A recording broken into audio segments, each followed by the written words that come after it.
Welcome back to the kitchen, and today, because we're super close to Christmas, it's time to decorate those cutout sugar cookies.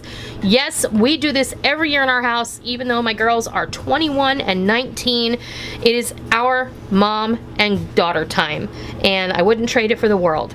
So today I'm going to show you how to make an egg-free cookie icing that's super easy and very tasty, and you don't ever have to worry about making royal icing again.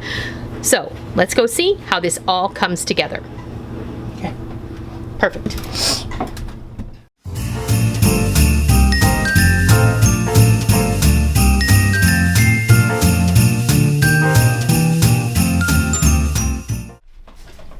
Okay, we're gonna get ready to make some cookie icing. Now, everybody's baking sugar cookies, and yesterday we cut out and baked our sugar cookie dough. I do not have a video of my sugar cookie dough, and if you would like one, let me know, and maybe we'll do one for Easter or something. But I thought it would be fun because everybody has their own sugar cookie cutout recipe. Even if you just get the sugar cookie dough in the roll at the grocery store, there are instructions on there on how you can add flour to it, roll it out, and use it for cutouts. So it's all good. But the icing is always what's the tricky part. Everybody watches those shows on Food Network, and they all want their cookies to look perfectly beautiful. Well, mostly people use royal icing. This is not royal icing, this is cookie icing. And you know why it isn't royal icing? Because royal icing is gross. Royal icing makes you chip your teeth. It's glue. You use it for a gingerbread house, and that's really the only good thing it's good for, is gluing stuff together.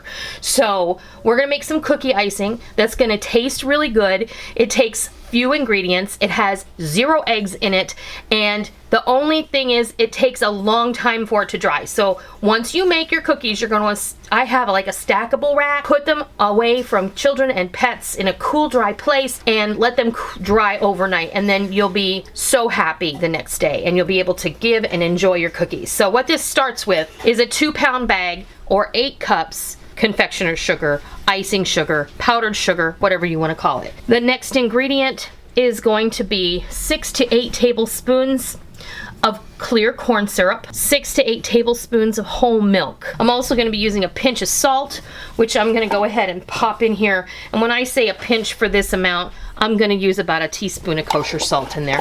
It's all good. We are also going to use vanilla and almond extract. We're going to start with the milk. I'm going to put in all but about 3 tablespoons of my milk, and we're going to get our electric mixer. You can do this in your stand mixer, you can do this with a hand mixer. I'm using my hand mixer today because I know not all of you have a big old stand mixer, and I want to show you how easy this is. So we're going to mix this, and it's going to look dry, so hang on. Alright, you see how it's dry and crumbly? I'm going to add more milk, the rest of my milk here, and we're going to continue to blend.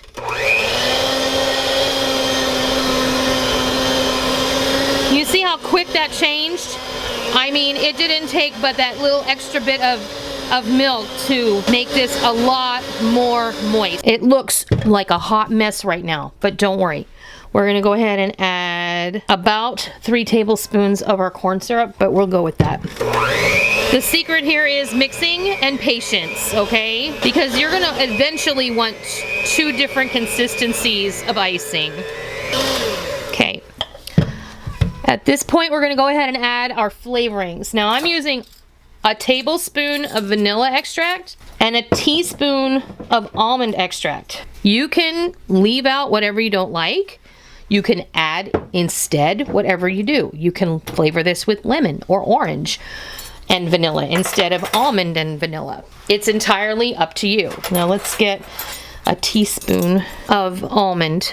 That seems like a lot, but you're not going to get a lot of icing on a cookie, and this is a lot of sugar. Continue blending until it's beautiful and smooth. Okay, so at this point, it's very thick, but this is the thickness that you want for your piping consistency. So you're going to want to take some out, and you're going to set it aside so that you'll have piping consistency icing, and then we can thin out the remainder to make flooding consistency icing. So when I say piping consistency, you're going to want it to be the consistency of toothpaste, and then that's what you kind of outline your cookie with, and then you flood it with the thinner icing so that the piping icing kind of makes a dam, so it keeps everything in place. So I'm gonna get a little bowl and I'm gonna take some of this out. And what, you know, however much you use for piping is up to you, just the same as you can color this however you choose as well. Now you can set this aside, but before you do, get you a little piece of plastic wrap and pop it in there right down on the surface of the icing. And then you'll pop your lid on here. It's very important not to let the air get to this or it's going to turn into a piece of cement. This icing will stay fresh on your counter for up to 4 weeks and beyond. You're going to use it up sooner than that, so don't even worry about it. I'm going to go ahead and add the remainder of the corn syrup in here, and we may or may not need to add a little more milk. So let's beat this together. Okay, let's check the consistency here and see where we're at.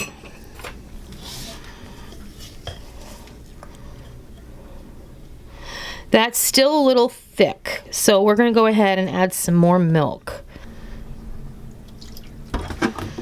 See where that puts us. And we blend.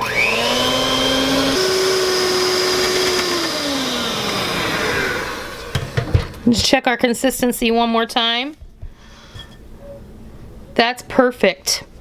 You see how when you pour it back into the bowl, it sits on top and then incorporates back into the main amount, but it still sits on top a little. It pulls a ribbon. That's what that's called. We have achieved flooding consistency right there.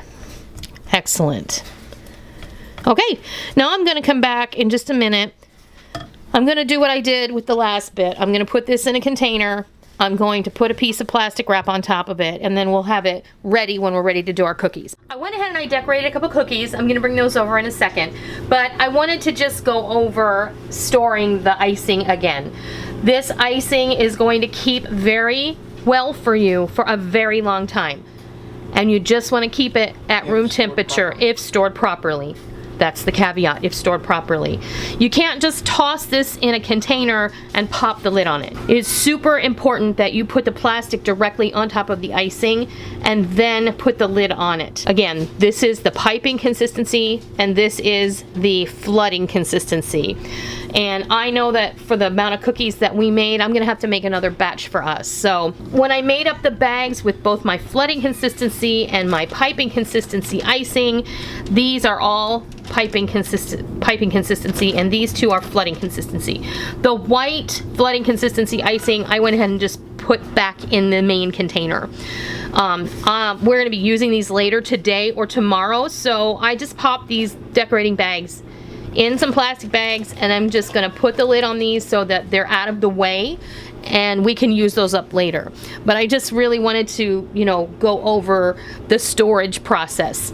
This is going to last 3 to 4 weeks or longer if you need it to, but this is something you can do days in advance. And it's been about 10 minutes since I iced them, and they're already starting to harden up. They're not dripping anymore, but who cares? Kids are just going to eat them anyway, right? It's just for fun, and enjoy it. Enjoy the ride. You know, I'm reminded of the movie Parenthood from the late 90s, early 90s. The one with Steve Martin and Mary Steenburgen. There's a scene in there where they're talking to the grandmother and she's recounting how she used to love going on the roller coaster, even though it scared her, because it was all about the ups and the downs, and even the low points were fun because you were experiencing something exciting after you went through it. It was a really beautiful metaphor, and if you have not seen that movie, I highly recommend that you go and watch it, because, you know, the older we get, the less important the stuff becomes, and the more important the time we spend with family becomes. And I know this is a video about cookie icing. This is what my girls and I do every year. Together, it's our time. So it's all about the experience. The cookies are a great benefit. They're delicious and they're fun. So that's how you make my cookie icing. It's really not a secret, and it's probably not the only recipe out there that's like this, but it's different and it doesn't have any eggs in it. So if you have a child or you yourself are allergic to eggs, you don't have to worry about that with this icing.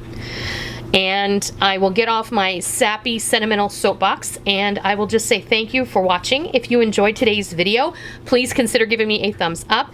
If you are new to my kitchen, welcome. And if you came by looking for a cookie icing recipe, well, you found it. I hope you'll hit that subscribe button. And as always, if you're a tried and true member of the Noreen's Kitchen family, thank you. Please be sure and hit the bell notification button, because we don't want any of you to miss out on all the real food for real people, real easy recipes that we present all the time right here on our YouTube channel and straight from our kitchen. I hope you give this cookie icing a try. I hope you go even make some cookies or buy some blank cookies at the grocery store. You know, grocery store bakeries actually make undecorated cookies. Bring them home, make the icing, sit down with your kids, make a mess, and have happy time together. So just spend some time together, make some happy memories, and until next time, happy holidays.